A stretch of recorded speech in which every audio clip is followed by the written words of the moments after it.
مرحبا، أنا سارة الأمير. أنا سورية الجنسية مقيمة بقطر. وأنا جيت لعند الدكتور أحمد المصري خصيصا مشان أعمل عملية السمنة. عملت عنده تكميم.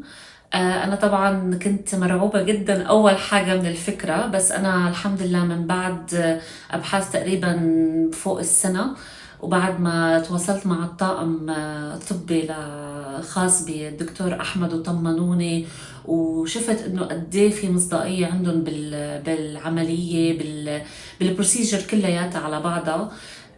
تأكدت إنه أنا جاية على المكان الصح، واجيت خصيصا، حجزت واجيت على مصر واقمت هون تقريبا اسبوعين. انا بقالي دلوقتي اسبوع عامله العمليه، والحمد لله العمليه تمت بنجاح.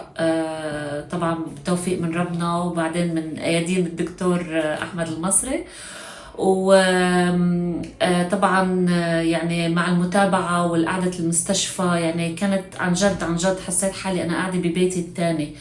وكان في طبعا تعب بالبداية، من ناحية انه مثلا انه انا الاكل وكده، بس الطاقم الطبي والاونلاين تيم كلياتهم كانوا عم بيساعدوني طول الوقت، 24 ساعة معاي على الخط، في اي سؤال في اي شيء دائما عم بيجاوبوني.